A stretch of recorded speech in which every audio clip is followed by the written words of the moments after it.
Bem-vindos, amigos e amigas, a mais um programa Direto e Reto, na sua rede SP-TV. O tema de hoje, abençoada, corrupção, tema nacional, e por isso deixa de afetar-nos aqui na nossa querida cidadezinha chamada Americana. E antes de apresentar brevemente a minha convidada, eu vou dar uma pitadinha do que, nem sei do que, mas olha, presta atenção nesse pilãozinho. Lá, tá pegando o pilãozinho, né? Eu vou usar hoje. Então veja você, corrupção. Você sabia, deve causar estranheza agora em pleno 2022, mas no Brasil, colônia, vindo do Império para fazer as funções que seria algo equiparado a nosso ministro da Justiça, Tomé de Souza chega aqui. E você sabe por quê? Para ser ministro da Justiça? Também. Mas é que ele desviou dinheiro de um aqueduto em Portugal, em Lisboa, você entendeu? 100%. Então não saiu nem o aqueduto, mas o nosso amiguinho Tomé de Souza, além de ficar milionário ou bilionário, ele virou ministro da Justiça. E para falar sobre corrupção, recebo com muita satisfação em nossos estúdios Mônica Rosenberg. Seja muito bem-vinda. Muito obrigada Felipe pelo convite. É uma honra estar aqui no Direto e Reto, em Americana, podendo falar desse assunto tão importante que é o combate à corrupção. Pois bem, vamos começar. Adoro essa parte, começar. Corrupção é algo cultural? No Brasil, existe um aspecto cultural muito forte na corrupção.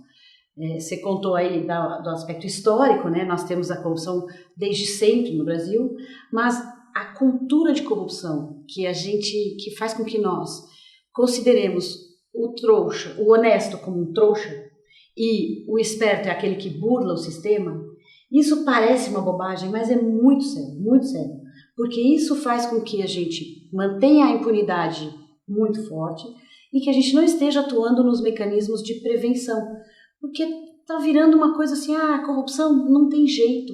E quando a gente fala que não tem jeito de resolver, você desestimula que as pessoas assumam um papel de combate. Então, essa mania nossa de dizer, o brasileiro é corrupto, a corrupção sempre existiu, é histórico, é cultural, acaba atrapalhando o combate à corrupção. E isso é o que nós precisamos reverter hoje, reverter a cultura de corrupção e começar a ensinar para as pessoas que cada cidadão tem o seu papel. Não são os políticos que vão resolver o problema da corrupção no Brasil. Não adianta ficar esperando, os políticos, vamos eleger alguém em Brasília que vai resolver. Isso não vai acontecer. Nós vamos exigir essa mudança quando nós fizermos a mudança em nós. Você me deu um gancho sensacional, né? Brasília, Cerrado, político. Meu amiguinho, abençoado e abençoada, meu caro internauta, está aqui um pilãozinho. Essa gente que você vai ter esse ano oportunidade, como teve muito tempo atrás, desculpa aí pelo barulhinho, ele vai fazer o seguinte com a sua vida, vai amassar, é o seu dinheirinho que ele vai amassar. Não são todos, tá?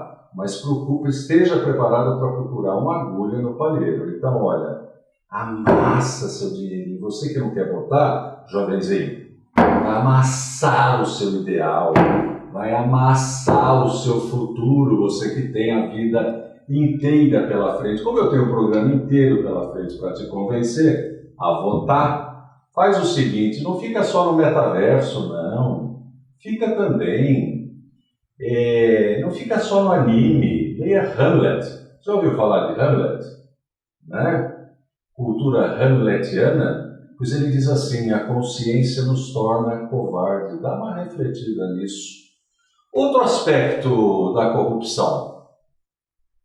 Ela é estrutural, além de social. No Brasil, ela se tornou estrutural porque ela foi permeando o sistema. Então, com o passar do tempo e com o fato de que ninguém é punido, começou-se a aumentar o nível de corrupção que você vai praticando. Sempre teve corrupção no Brasil. Mas aqueles que praticam a corrupção têm cada vez menos vergonha. E com isso, isso vai se enfronhando e o Brasil tem um sistema de tripartição de poder, né? Nós temos o executivo, o legislativo e o judiciário. Esses 3 poderes deveriam se contrabalançar, deveria haver um equilíbrio e um controlar o outro. Quando um poder começa a babar na gravata e fazer bobagem, o outro poder está ali para controlar. E o que acontece hoje no Brasil? Como eles estão todos com o rabo preso, quem deveria estar controlando e fiscalizando não consegue fazer esse papel. E aí, todos os poderes, todos os 3, estão cometendo excessos. E quem sai prejudicado no fim é o povo brasileiro, é isso que você falou aí do pilão. A corrupção vai comendo a saúde, vai comendo a educação. Quando nós olhamos hoje os problemas do Brasil, claro que o maior problema do Brasil hoje é a economia, precisa reaquecer, precisa gerar emprego e renda, as pessoas estão comendo lixo, os empresários estão quebrando. Mas para fazer isso, primeira coisa, e a coisa mais importante que precisa ser feita, é reduzir a corrupção. Não tem jeito, com a corrupção que nós temos, com as máfias na saúde, com a roubalheira na educação, com os problemas da segurança, não tem jeito de resolver se você não controlar primeiro a qualidade, a quantidade de corrupção que a gente tem no Brasil. Amiguinho, abençoado e abençoada, eu vou dizer o seguinte para vocês, eu vou aproveitar outro gancho aqui. E hoje, me preparando para este programa com muita satisfação, mas nem por isso deixei de me irritar. Pergunto para vocês, internautas e telespectadores de todo o Brasil e de todo o mundo, quem foi o relator da CPI? É do Covid ou é da pandemia? Esse foi o nome. Vocês sabem me dizer quem foi? Pois bem. Não estou aqui para fazer sabatina, então já vou entregar a resposta para você. Pasme, senador Renan Calheiros.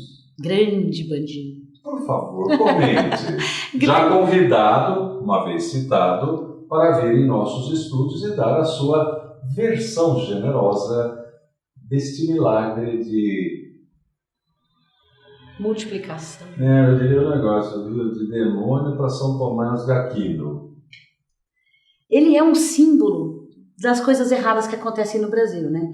Porque, gente, ninguém fica rico na política. Se você for honesto, você não fica rico na política. Saibam que vocês, quando virem alguém que ganhou muito dinheiro na política, teve alguma coisa errada. Não tem jeito. Aquilo é feito para você trabalhar em prol do povo, não para ficar rico.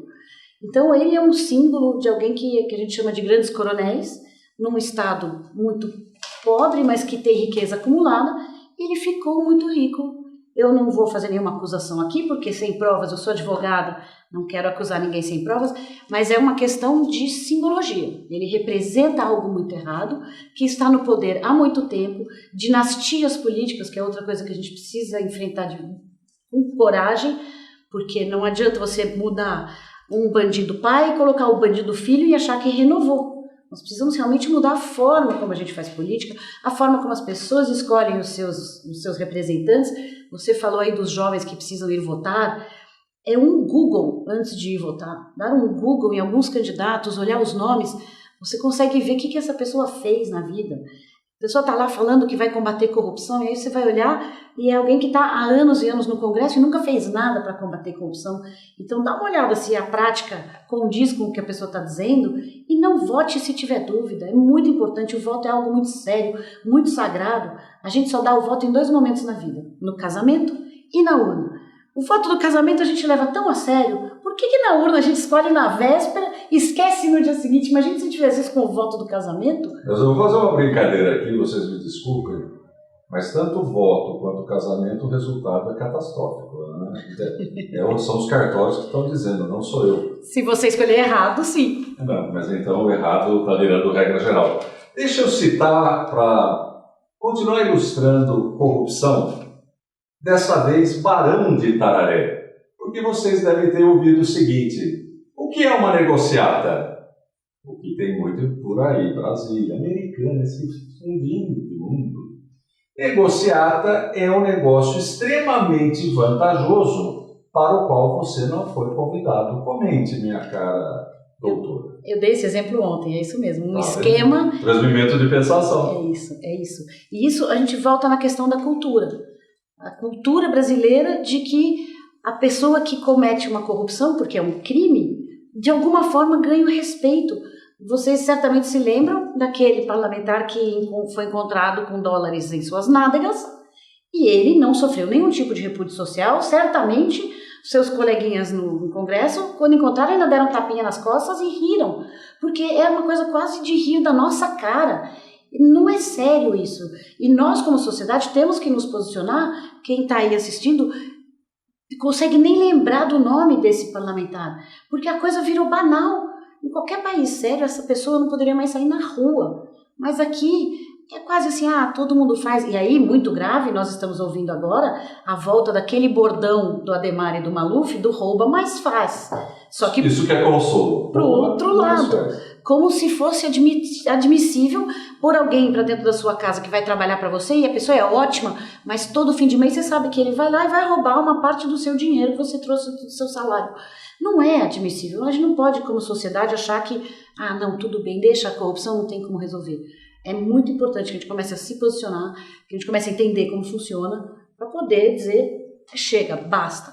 Claro que a gente não vai acabar com ela, mas quando a gente começa a dizer não, as pessoas vão reagindo. O político tem medo do povo, eles têm medo. Só que hoje eles perderam a vergonha, o Congresso hoje manda no Brasil, nós sabemos que quem manda no Brasil é o Congresso, e o Congresso perdeu a vergonha, está legislando em causa própria, está destruindo os mecanismos de combate à corrupção, aumentando o fundo eleitoral de forma vergonhosa, e o Supremo Tribunal Federal, que poderia estar controlando tudo isso, perdeu o seu objetivo de guardião da Constituição. O Supremo está olhando para outras coisas. Então nós temos um Congresso indigno, um Supremo que não está fazendo face e um Executivo que poderia estar batendo de frente e não bate. E aí, de novo, estamos nós presos no meio da confusão. E, de novo, eu vou usar meu amigo Pilão para dizer para você que ainda não está sensível. Ele amassa o seu futuro. Você entendeu? Ele amassa a sua mãezinha. Ele amassa o seu filhinho. Sabe o seu churrasquinho? Lembra dos churras? Você não está podendo comprar, nem eu? Pois é. Vai fazer churras de salsicha, coleguinha. Então vota certo. Vou dar outro exemplo para você e voltar rapidinho para a minha entrevistada. Sabe quem está novamente às voltas com o governo? Lajan, Dindim, Massari, Verdinha, Dólar. Eike Batista, lembra do bilionário Eike Batista? Pela revista Forbes, em 2011, além do milagre de fazer uma mulher belíssima e com uma inteligência talvez questionada, colocar o nome do cidadão no pescoço numa coleira, Eike Batista saiu dos bilhões e agora tenta no porto de Açu salvar algum dinheirinho. Ele é dono daquele sistema X, né? Tudo que tem X, produção me ajuda aí, X o que é dele? Açu? Empresário, ex-bilionário, usou tornozeleira, o que já é um milagre, mas agora ainda anda de mãozinha dada com o governo. Eike Batista está fazendo negócio com o governo, né? E o que dizer dos respiradores? Falei de Hamlet, só para dar uma gozada na minha audiência, é para eles ficarem pistola comigo. Aliás, vão lá no YouTube, reveja essa e outras entrevistas, inscreva-se, aciona o sininho de notificação, me acompanhe também no TikTok e, para sua satisfação, deixa eu lhe dizer, eu não sou PSDB, eu não sou PT, eu não sou PMDB atual MDB, eu sou apresentador de televisão, um provocador, é para deixar você mesmo pistola, para amassar o seu ego, sabe? Fica putinho aí, né? E putinho aí no bom sentido, para ver se você muda alguma coisa nesse país. Respiradores.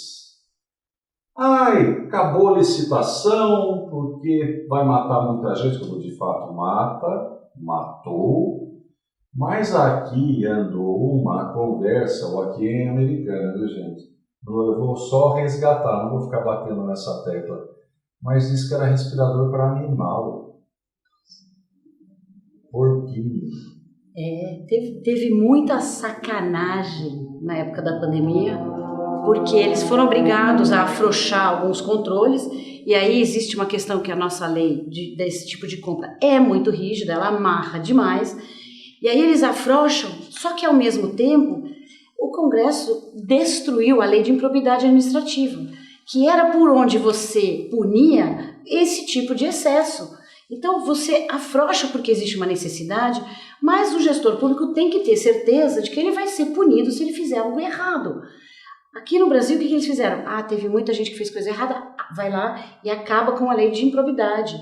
Então nós perdemos a ferramenta que a gente tinha para punir esse tipo de coisa, os escândalos estão surgindo e tá difícil de punir.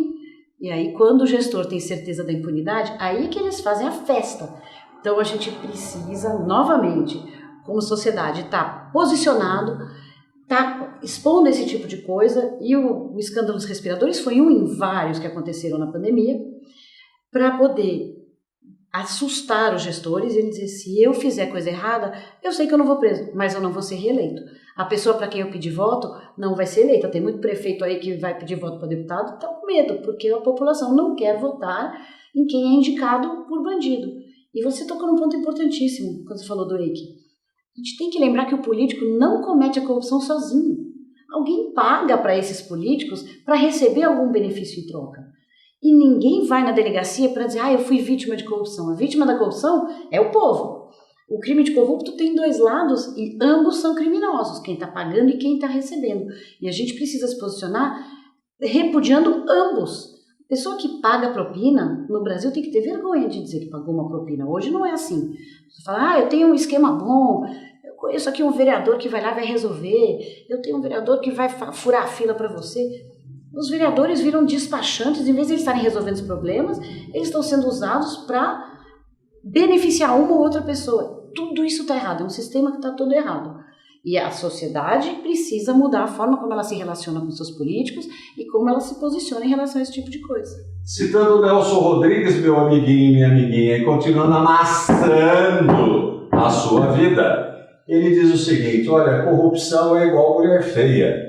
Você não sabe se ela é honesta e é fiel porque é feia ou se porque o mercado regula a situação. É mais ou menos isso? Estou provocando as mulheres. Não, mas é mais ou menos, é exatamente isso, não comparando com mulher feia, mas quando você tem um país como o nosso, onde você tem uma balança, você vai fazer uma corrupção, você põe na balança risco e benefício, tá? O risco no Brasil é muito baixo por causa da impunidade. A pessoa sabe que não vai ser punida. E a balança aqui do benefício é muito alta, porque o nosso sistema é muito complicado, porque as regras amarram demais, porque você tem uma tributação e uma lei trabalhista e excesso de regulamentação, por exemplo, das licitações, excesso de burocracia. Tudo isso são dificuldades que você vai criando que, quando são vendidas, geram um benefício muito grande. Então, esta balança aqui, se a gente vira, e realmente o mercado regula, e você tem a punição, certeza de punição. Então a pessoa sabe, fez coisa errada, vai ser punido. Não precisa ficar 10 anos preso. Uma punição simples, que seja exemplar, que seja educativa, pedagógica, já faz diferença. Na Coreia do Sul, por exemplo, se você atravessar, hoje não, mas há 50 anos atrás, a Coreia é um país que já esteve nos mesmos níveis que o Brasil e pelo investimento na educação chegou muito mais à nossa frente. Há 50 anos atrás na Coreia, quando você atravessava a rua fora da faixa de pedestre, existia um quadradinho no chão e um guarda vinha, sempre tinha um guarda, né? Estamos falando aqui de certeza de punição. Ele te levava para esse quadradinho e você tinha que ficar ali parado 10 minutos. É uma punição para quem estava com pressa ou apressadinho passando fora da faixa. É terrível você ficar 15 minutos ali parado. E mais, os carros que estão passando olham aquilo e ficam constrangidos, falam, eu não quero passar por isso. Então constrange a pessoa que praticou aquele ilícito. As pessoas que estão passando têm o exemplo e dizem, eu não quero passar por isso, e com isso você vai evitando. Isso é educativo, pedagógico, mas é certeza de punição. Pode ser a punição de ficar num quadradinho, mas é algum tipo de punição. Então você traz a certeza da punição e você simplifica o sistema para que o benefício não seja tão grande, é o que você falou, desincentiva. A pessoa não vai praticar.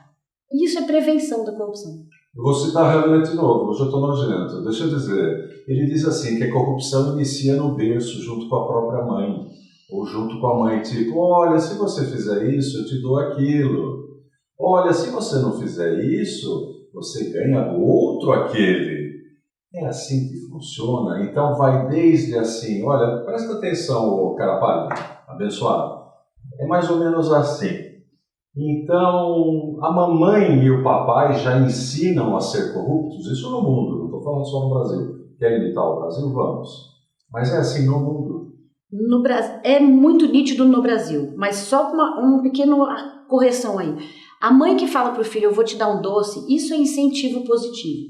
Isso é a mesma coisa que quando você faz uma coisa certa, a mãe bate palma ou te dá um sorriso. O errado é o filho dizer, não quero fazer. E a mãe diz, faz filho, faz. Não, não quero. Faz que eu te dou um docinho. Isso é diferente. Isso é você ensinar ao filho que ele tem que ganhar alguma coisa para fazer aquilo que ele deveria estar fazendo sem ganhar nada. Porque é importante também a gente entender que alguma forma de incentivar as pessoas, por exemplo, um vendedor está numa loja, trabalha com comissão e ganha 10% quando ele vende, não é corrupção. Mas a pessoa que recebe um benefício para fazer algo que ela deveria estar fazendo sem aquele benefício, aí não, aí é corrupção. E a gente tem esse exemplo muito mais claro quando, por exemplo, você vai com os filhos no cinema, o filho tem 11 anos e a mãe fala, olha, fala que você tem 10 para pagar meia. Isso é um exemplo muito errado. Eu, quando tinha 8 anos, meu pai trabalhava no Ministério da Economia, na época era do planejamento. E no final do ano, chegaram caixas lá em casa, no Natal, começam a chegar várias caixas. E aí meu pai trabalhava em Brasília, chegou no fim de semana, eu falei, pai, vai ser um Natal maravilhoso, olha quantos presentes. E ele usou o 13º inteirinho para devolver, um por um daqueles presentes. Pro meu desespero, eu não entendia. Eu falei, pai, você trabalhou, você merece todos esses presentes, poxa. E ele me disse, não filha, porque se eu aceitar esses presentes, eu estou entregando a minha consciência.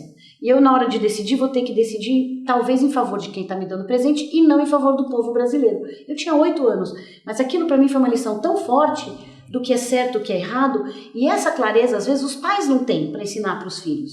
Então, você falou bem, a educação que a gente passa não é só na escola. Quando a gente fala a educação é a ferramenta mais importante para combater a corrupção, começa no berço. E passa por muitas outras coisas, passa pelas novelas, passa pelo cinema, pela música, é cultural. E é por isso que eu escrevi um livro, porque às vezes as pessoas dizem, eu sou contra a corrupção, mas ninguém sabe o que fazer, ficam ali congelados, esperando que algum político vai resolver. Quando nós temos que começar a dar o exemplo para os nossos filhos, dar o exemplo para os nossos colegas, dar o exemplo para os nossos funcionários, de dizer, isso está errado. Um país que teve ditadura, em geral, não gosta de delação. Então, o brasileiro não delata. A gente acha errado quem vai delatar. O famoso dedo duro. O dedo duro X9.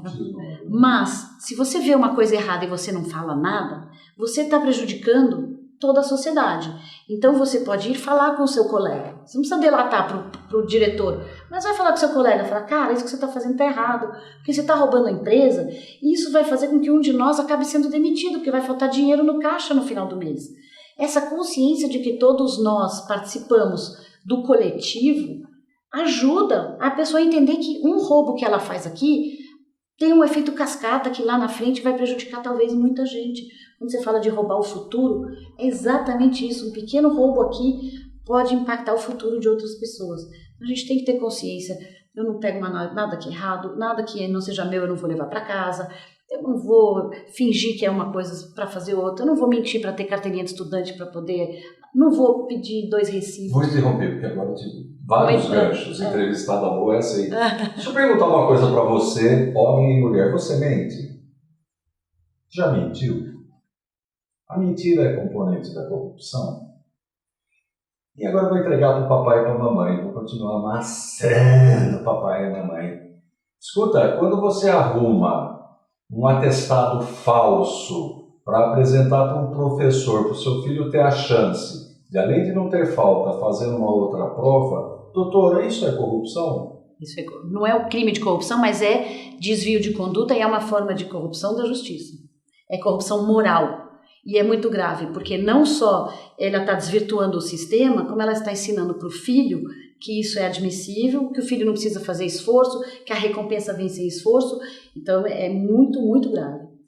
Outra coisa, falei que é social, se der tempo, se o meu diretor deixar, a gente desenvolve mais um pouquinho. Já ficando aqui o meu convite para voltar, é compulsório, convite, não é nem convite, né? E agora, antes de mais nada, um momento fofura. Eu estou maçando. mas o livro da qual a minha entrevistada menciona é esse aqui. E cadê o momento fofura? E não é corrupção, é gentileza. Eu vou pedir para ela, na gravação, autografar para mim. Olha, Claro. afinal de contas, eu tive que estudar um bocado para falar de corrupção. Mas é importante a gente estar falando aqui de como cada um pode fazer a diferença. Uma honra poder autografar este livro para você. E como mulher, ao contrário de homem, né? Diz que homem, mulher, povo, homem, o que é? Só faz uma coisa de cada vez. É o meu caso, viu, gente? Deixa eu aproveitar e lhe perguntar. Além de social, cultural, ele é dia a dia, né? Tipo assim, andar no acostamento? Claro, andar no Isso é corrupção? Sim, porque quando você coloca o seu interesse, a sua pressa, acima do interesse de todos que estão ali esperando, e você acha que você é especial, que você pode ir mais rápido, você está deturpando um sistema onde todo mundo é igual perante a lei. Quando nós temos um país onde existe uma coisa chamada foro privilegiado, em que existe uma categoria de 55 mil autoridades que tem uma justiça diferente e que respondem a uma lei diferente da nossa, nós estamos diferenciando as pessoas. E quando nós fazemos isso, é a corrupção do sistema, essa corrupção estrutural, onde as pessoas não são todas iguais perante a lei. Agora eu vou dar um fôlego para a minha convidada, para ela terminar aqui meu autógrafo, e vou dizer para você o seguinte: meu diretor vai me xingar porque eu estava olhando para a câmera aqui embaixo, ele caiu o alvo.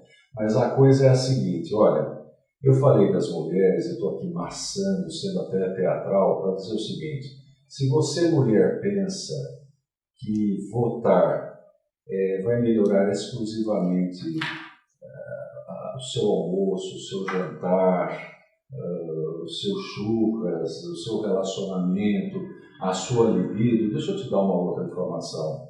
Segura, não é fake não. Olha, misoginia, você sabe o que é isso? Estupro, você sabe o que é isso? Tomara que saiba teoricamente, não de fato. Tudo isso é resultado do quê? Falta de educação. Onde está o dinheiro da educação? Onde está o dinheiro? Eu sou péssimo para cantar, mas sumiu, não está na educação. É por isso que você prefere, digamos ao contrário de Hamlet, você prefere, por exemplo, Anitta. Olha, eu sou daqueles que faz... Olha, a Anitta é bom. Aliás, ela me ajuda com o pilão. É um tal de soca. Só que eu vou dizer um negócio para você. A Anitta socando o busanfa dela lá, que assim esteticamente tem até o seu valor, ela ganha milhões e você não. E você vota tão igual e no mesmo tempo do que ela, para os mesmos efeitos. Só que ela é um pouquinho mais esperta que todos nós, né? Eu não tenho nem bumbum, gente, nem para socar, por isso que eu trouxe o pilão. Deixa eu dizer para você outra coisa. Cultural, social, diário, como uma excelente entrevistada, você já disse assim para mim: nós não vamos ver a solução desse problema. Então, assim, 30, 40 anos, 50 de... Aí que eu vou falar. E aí você fala do seu instituto, estou dando brecha para isso. Portal de transparência, administração clara, aberta, acessível, verdadeira. Desenvolve para nós. O meu instituto tinha um objetivo de reverter a cultura de corrupção no Brasil. E eram 3 eixos de atuação. Por isso que importante dizer. Primeiro, pesquisa. Não existem números sobre corrupção no Brasil. Aliás, no mundo. Porque a corrupção é um crime invisível. Quando ela acontece, o dinheiro passa de uma mão para outra e ninguém fica sabendo. A gente só sabe quando tem uma delação. Então, os números são estimados. Pesquisa é muito importante para a gente tentar entender esse fenômeno. A segunda coisa, educação, que é a grande ferramenta para poder combater. E aí você falou do dinheiro da educação. O Brasil gasta mais de 6% do PIB com educação. Tem muito dinheiro ali. O problema é o mau uso desse dinheiro. E o terceiro eixo era políticas públicas para poder, de alguma forma, dar sustentabilidade jurídica, como eu comentei aqui da lei de improbidade que foi destruída. Precisa de leis que fortaleçam o combate à corrupção. E esses 3 eixos, a ideia era exatamente tornar a sociedade mais consciente de como usa a lei de acesso à informação. A nossa lei de acesso à informação tem pouco mais de 10 anos. A da Suécia tem 200 anos que tem transparência lá. 200 anos que a população está olhando onde é gasto o dinheiro público. Isso não é uma bobagem, é muito sério. A nossa lei anticorrupção foi assinada pela presidente Dilma em 2013. É muito recente. E aí a gente precisa entender que, para as pessoas, às vezes a noção de que não tem solução atrapalha o engajamento. Então eu não gosto de dizer que não tem solução. O que é? É entender que é longo prazo. E eu acho que hoje, como as coisas estão se acelerando, eu não acho que nós vamos levar 50 anos igual a Suécia levou. Eu acho que numa geração a gente consegue fazer a virada. E é por isso que no livro eu falo a construção de uma geração de ético-chatos. Porque pensa, por exemplo, no meio ambiente. Quando nós éramos mais novos, quem falava em ecologia estava pensando em maluco abraçando árvore. Era, né, uma coisa assim... Riponga. Exato. Vamos abraçar a árvore, galera. Hoje, uma samambaia. Hoje os seus espectadores certamente são jovens engajados no desenvolvimento sustentável, na defesa do meio ambiente. São valores dessa geração, e que eu chamo carinhosamente de ecochatos. Eles são ecochatos. Se você deixar uma torneira aberta, ela vai vir um adolescente que mora com você e dizer: mãe, o planeta é deles, é um valor deles. Isso não foi ensinado na escola. Isso foi ensinado pelos colegas, pelos amigos, pela cultura. Foi uma mudança cultural. Nós precisamos fazer a mesma coisa com a ética. Precisamos ensinar aos jovens que a ética é importante, que a honestidade, sem ela nós vamos destruir o planeta do mesmo jeito que sem a defesa do meio ambiente. Essas coisas estão interligadas. A gente ouve falar de ESG aí, né, o Environment Social Government, que é meio ambiente, social e governança. Elas são absolutamente conectadas, não existe uma sem a outra. Então não dá para defender o meio ambiente sem defender a parte social e sem defender a governança. Isso a gente precisa ensinar para os jovens, e eu acredito que da forma como os jovens hoje estão conectados, estão sedentos de informação e estão sedentos de se posicionar, né? É até engraçado pensar que os jovens não votam e que eles vão aceitar que a gente decida quem vai mandar no país. Vocês vão deixar eu decidir por vocês? Ai, que delícia. E esses jovens que querem ser donos do próprio nariz e que sabem buscar informação, precisam saber onde encontrá-la e como usar essa informação para não serem mais feitos de trouxa. Tem que tomar até um pouquinho de fôlego, porque eu vou falar, embrulho o estômago. E você não vai votar? O jovenzinho não vai votar? Você vai ficar lá no anime? Deixa eu lhe dizer outra coisa. Eu sou humanista. Estou falando de educação. Educação começa no berço. Tá certo que eu sou jurássico, né? Eu sou daquele, olha, para vocês terem uma ideia, eu aprendi, foi aqui, ó, folhinha. Eu tenho celular, tenho tablet, tenho computador. Mas eu estou para a modernidade como, digamos assim, os jurássicos, né? Como está para os mamíferos. Eu sou muito velho. Mas naquele tempo, nunca pensei que fosse dizer isso. Éramos humanistas. Você sabe o que é humanista? Não é só filosofia, não. É bate-papo com a família, com o marido, com o pai, com a mãe, com o amiguinho. É a conversa franca, não é?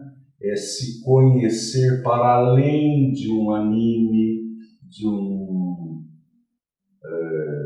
como é que é a outra expressão, diretor do WhatsApp? Vai você... Emotion. O WhatsApp tem ali o seu avatar. Pode ser avatar também. Volto a dizer, pode socar, como a Anitta soca, que aliás topa quase tudo, segundo ela mesma falou, não estou cometendo improbidade nenhuma.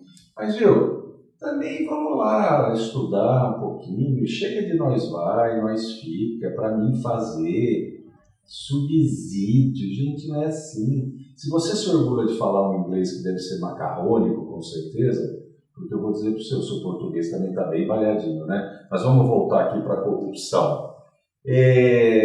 Essa coisa humanista de conversar, de trocar ideia, meio que de cidade pequena mesmo, de Americana, Pindamonhangaba, que daí de lá saiu o picolé de chuchu, que por falar em corrupção e incoerência, está abraçando o Lula, gente. Não sou bolsonarista nem bolsominion, volto a dizer. Eu sou filósofo, advogado e metido a besta de comunicador. Diz uma coisa, e não escandaliza, não? Porque o Lula é ladrão, porque roubou, porque o PSDB... Gente, por falar nisso, eu vi o Dória fazendo um gesto até de namastê, aquela pessoa humilde, tomou uma estrovenga. eu vou sair, namastê. Sabe o que é namastê? Sabe, o Deus que habita em mim, ele respeita o Deus que habita em você. Hoje o programa está cultural, você se ferrar. Deixa eu dizer, é essencial essa conversa, esse diálogo, essa interação, não apartando a tecnologia, não é isso que eu estou falando bobagem. É essencial porque isso é transmissão de valores, isso é passagem do exemplo, então fundamental.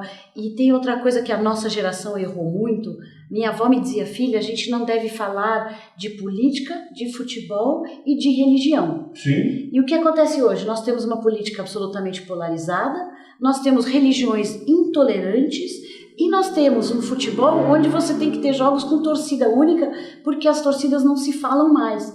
Então, a gravidade dessa falta de conversa e da polarização em tantos aspectos que deveriam ser coisas que unem. O futebol é uma paixão mobilizadora, a religião é religar, deveriam ser forças de congregação, de aglutinação, e se tornaram forças de oposição. Isso precisa ser, não vou dizer revertido, mas no mínimo controlado, reduzido, para que as pessoas voltem a conversar, porque a gente precisa encontrar soluções para o nosso país, e nós não vamos encontrar essas soluções se não conversarmos, e muito menos vamos encontrar essas soluções se a gente estiver procurando culpados. Enquanto a gente está olhando aqui, procurando quem é culpado, e falando do Alckmin, do Lula, do Dória, de quem for, as soluções estão passando ao largo e nós não vamos enxergá-las porque a gente está um apontando o dedo para o outro e dizendo esse aqui errou, esse aqui errou. Eles estão todos errados. Só que quem está sofrendo as consequências somos nós. Então está na hora de começar a olhar como resolve, quais são as soluções. As soluções existem. Combater a corrupção não é uma coisa extremamente complicada. É simples de fazer. Ela só é difícil porque não tem vontade. Os políticos não têm vontade política porque eles se beneficiam com isso. E a sociedade não tem a educação e as ferramentas suficientes para saber o que fazer. Por isso eu fiz um livro que eu vou distribuir de graça. A ideia é, as pessoas precisam ter a certeza de que a ação dela vai fazer diferença. E a hora que cada pessoa falar, poxa, se eu conversar com os meus filhos, se eu conversar com os meus pais, se eu conversar com os meus amigos, quando eu ver uma coisa errada, eu for me informar. Hoje com o celular a informação está na ponta dos dedos. Mesmo para os jovens que estão ali nos animes, a informação está ali, é só querer que eles sabem onde encontrar. Precisa conversar e começar a fazer essa mudança. E a hora que a gente tiver a certeza de que não tem outro caminho que não seja pela ética, a hora que a gente tiver uma geração de éticos chatos, de pessoas que têm orgulho de serem honestas, os políticos vão começar a mudar a atitude deles. Porque o que eles querem é ficar no poder, eles precisam estar ali. Então ele vai dizer, poxa, se eu aqui começar a parecer que eu estou roubando, eu perco o voto. Eles sabem o que dá voto. Eles vão mudar. Mas para isso a gente precisa falar, precisa se posicionar. Você que está assistindo precisa compartilhar vídeo de gente honesta, precisa dizer, legal isso daqui. Não compartilhar vídeo de gente que está xingando, gritando, dizendo eu vou resolver, e a gente sabe que não vai. Isso é importante. E agora até perdi meu raciocínio aqui, mas eu volto já. Deixa eu lhe dizer. Na década de 54, e citando Karnal, mais professor do que historiador e ainda filósofo, ele diz o seguinte, se você tem, mais ou menos, né? Se você pensa que a corrupção está a cargo de um partido político, volto a dizer, não sou petista, você é mais ou menos aquela pessoa que acredita em Papai Noel, em fadinha, né? E ainda um governante da época diz assim, somos todos bons, na nossa língua, que somos advogados, todos probos. Procura aí, não vou facilitar a sua vida. Vai lá e procura o que é probidade administrativa. Eu digo para você o seguinte, a corrupção, ela é exclusiva desse ou daquele partido? De forma alguma. Tanto que, se você olhar todos os partidos do Brasil, só tem um que não tem ninguém envolvido na Lava Jato. Todos os partidos têm pessoas que estiveram investigadas na Lava Jato, ou que viraram réus, ou que foram condenados. Porque, primeiro que, isso, como nós estávamos falando aqui, os políticos pulam de um partido para o outro. Né? É muito difícil olhar uma pessoa e dizer, esse cara está identificado absolutamente com esse partido.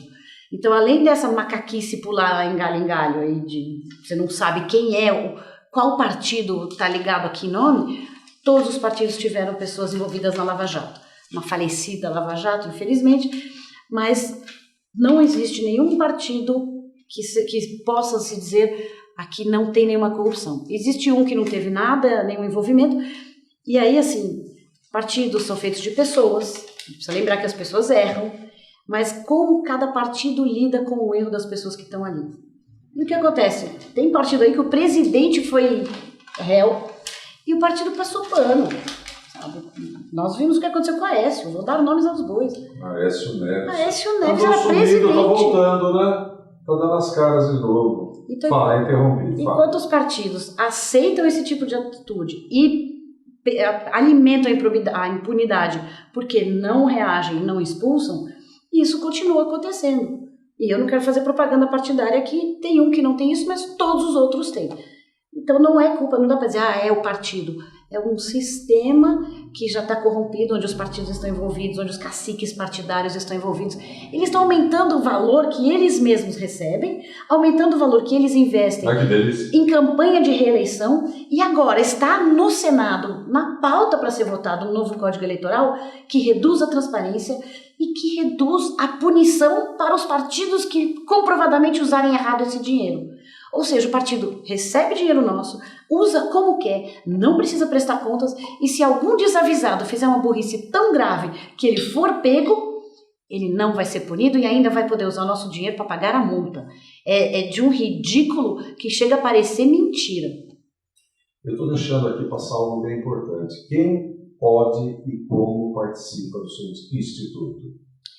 Primeiro eu preciso esclarecer que eu não faço mais parte do Não Aceito Corrupção, porque no Estatuto, quando a gente fundou, lá em 2015, que foi o primeiro ano em que corrupção apareceu como a maior preocupação do povo brasileiro, nós colocamos uma cláusula, e eu que sou muito chata, fiz questão de inserir essa cláusula, que se houvesse qualquer participação política, a pessoa não podia ficar na diretoria. E em 2018 eu fui candidata a deputada, então eu me afastei do quadro associativo do Instituto, deixei lá pessoas muito competentes tocando e não faço mais parte porque eu tinha que cumprir o meu próprio estatuto. Certo.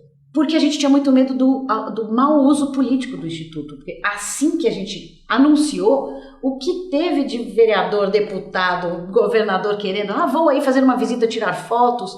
E a gente dizia, você venha, mas você não pode fazer parte, você não será associado, você não vai estar na nossa lista, não vai estar no site, mas quem tiver interesse é www.nãoaceitocorrupção.org. Tá lá e... Vai lá, sobe aí como é que chama tecnicamente? GC. Sobe um GC aí para gravar. Exato. Eu vou cortar na minha própria carne. Tem apresentadores aí, desnecessário citar o nome, que por gravidade são eleitos ou elegem seus filhos. Até tem um famoso aí, o filho é governador atualmente. Eu estaria sendo corrupto usando a comunicação? Ou sendo comunicador, é melhor ainda. Aí você está entrando numa seara muito, muito grave, que é a seara das fake news, né? Da desinformação. Então, a manipulação do poder da informação, do poder da mídia para o mal, você desinformar as pessoas ou manipular a opinião pública, e a gente está vendo isso dos dois lados, não é corrupção no sentido estrito, mas é muito pernicioso, é muito ruim, é venenoso para a democracia. Para que a democracia funcione, a gente precisa que as pessoas entendam a realidade da situação. Quando a pessoa lê uma manchete e entende errado e é o contrário do que aconteceu na verdade, por exemplo, eu não sou defensora do juiz Sérgio Moro, mas ontem ou anteontem tinha uma manchete dizendo Sérgio Moro se torna réu em ação do PT. Eu vi. Não, deixa eu abrir parênteses. Aqui é bate-papo mesmo, quase de botequim.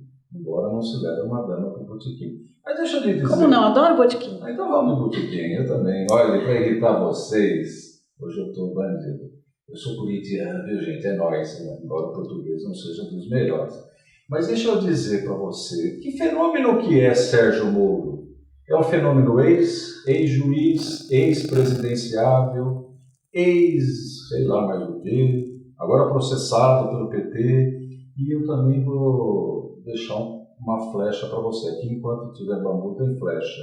Você é pré-candidato? Vamos falar de Sérgio Moro? E de candidata?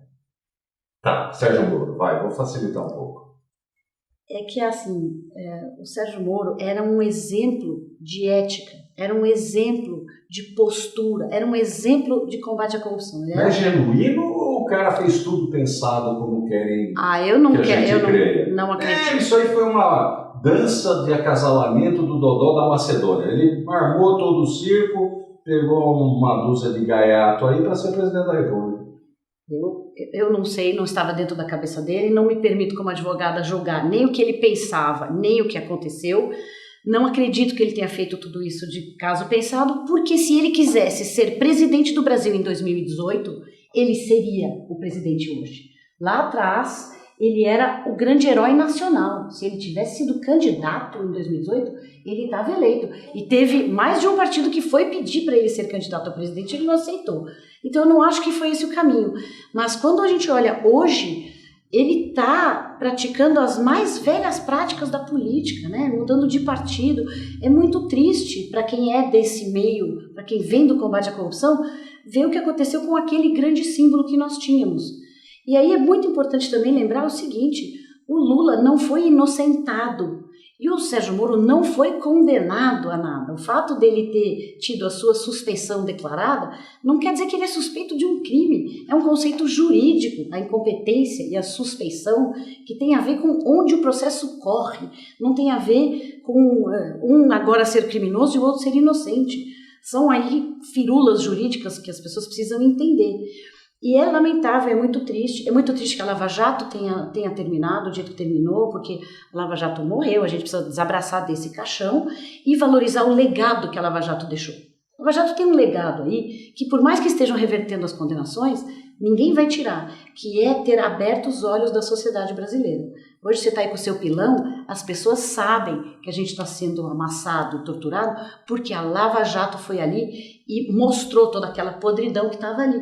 Então, ela teve o seu legado, ela tem o seu papel e ela a gente tem que ser grato ao que começou lá atrás com a Força Tarefa em Curitiba, e valorizar isso, dizer, estamos agora escrevendo livros, vamos ler esse livro, porque começou tudo lá atrás.